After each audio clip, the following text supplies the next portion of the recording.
Bom dia. Seguindo um roteiro que eu entendo como adequado para o momento que nós estamos vivendo, nós vamos seguir uma proposta de revisão. Já fizemos isso com a aula 1 semana passada, faremos agora com a aula 2 e entraremos ainda hoje na aula 3. A aula 3 ela é muito identificada com a aula 1, que ela trata dos aspectos sociais do continente africano, que lamentavelmente estão inseridos aí na conjuntura do mundo subdesenvolvido, principalmente o subdesenvolvimento mais pobre, mais precário que nós encontramos no mundo. Bom, na aula 2, o destaque é para os aspectos naturais. Aspectos naturais de um continente que geologicamente já esteve grudado, ou, entre aspas, dormindo de conchinha com a gente. América do Sul, África, Índia, Oceania, no caso principalmente a Austrália e a Antártida, formaram, há mais ou menos 150 milhões de anos atrás, um supercontinente conhecido como Gondwana. Por isso, geologicamente, o relevo da América do Sul e da África é muito semelhante. Semelhante em termos de estrutura rochosa, semelhante em termos de províncias geológicas. Tanto é o que predomina no continente africano são maciços antigos e bacias sedimentares, espaços onde eu encontro muitos recursos naturais, recursos estes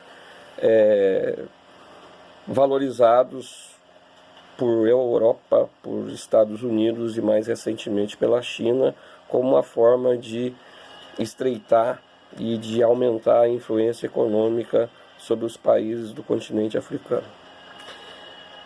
Falando ainda sobre relevo, nós temos que destacar o leste africano. O leste africano ele é uma área que destoa bastante daquilo que eu já falei. O leste africano ele tem formação recente, o leste africano ele tem relevo mais acidentado, né? Ele tem presença de vulcões. É bom por um lado porque você tem solo de origem vulcânica, de mais fertilidade. Por outro é complicado porque a luta por esse espaço fértil ele tem proporcionado um drama danado não só entre os seres humanos, mas na vida selvagem da região, que perde espaço para a ambição humana, lamentavelmente. Um item em destaque ainda sobre relevo é que nessa parte do continente, no leste africano, Quênia, Tanzânia, Etiópia, você tem uma falha geológica significativa ali, a falha chamada Rift Valley, né? Uma área que daqui a algum tempo, um tempo geológico, um tempo muito longo para nós teremos uma grande Madagascar nascendo da região do chifre da África. Antes disso, nós temos aí a presença dos lagos africanos que apareceram nessas fendas, nesses buracos da crosta terrestre que ao longo do tempo foram preenchidos com água. Por quê? Porque essa região é próxima ao Equador.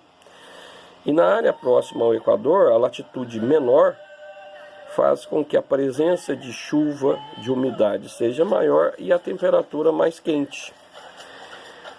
À medida que eu vou afastando do Equador, a temperatura ela tende a ficar mais baixa e a quantidade de chuvas também. Algo importante para entender os aspectos climáticos do continente africano é a maritimidade. Eu tenho 27 mil quilômetros de litoral aproximadamente na África. Esse litoral ele é atingido por correntes marítimas frias e quentes. Na área banhada pelo Oceano Índico prevalecem as correntes quentes, o que traz chuva, o que traz calor para o continente e também catástrofes, como foi o caso do furacão no ano passado que atingiu Moçambique. Por outro lado, nós temos na porção ocidental da África, porção banhada pelo Oceano Atlântico, uma situação diferente. O que predomina ali são correntes marítimas frias. A corrente marítima fria, ela traz para o continente o quê? Ela traz principalmente escassez de chuva, pois a chuva fica concentrada no oceano, ela funciona como uma barreira que impede que a umidade chegue ao continente. Se não chega a umidade, chega seca. Se chega a seca, nós já entendemos aí um pouquinho da formação dos desertos africanos, né? O maior deserto quente do mundo, que é o Saara, e um deserto também significativo na África, que é o deserto de Kalahari, também conhecido como deserto da Namíbia. Bom, entendendo o clima e relevo, eu chego à vegetação. A vegetação ela tem um vínculo muito forte com as questões climáticas e de relevo. Então, a partir do Equador, eu tenho uma sequência. Eu tenho florestas latifoliadas, eu tenho savana, estepe, deserto e formação mediterrânea, tanto para o norte quanto para o sul do continente, né? Destaque interessante aí é para o deserto, porque o deserto ele tem uma característica natural, além da escassez de chuvas, além da praticamente ausência da vegetação, ele tem uma grande amplitude térmica diária. O que significa isso? Como eu tenho pouca umidade, eu não consigo manter temperatura, ou seja, durante o dia temperaturas muito altas e à noite temperaturas muito baixas. Evidentemente que isso tem a ver com a presença de água. Onde tem umidade, tem mais água. E é algo que o continente africano apresenta um sofrimento danado. Cada vez mais o estresse hídrico, ou seja, a escassez de água, é marcante para a população que vive na África. Temos rios importantes, sim, temos o rio Nilo, que é um dos maiores do mundo, o rio Congo, o rio Zambeze, o rio Limpopo, o rio Orange, o rio Níger, mas é insuficiente para as necessidades de quem vive no continente africano.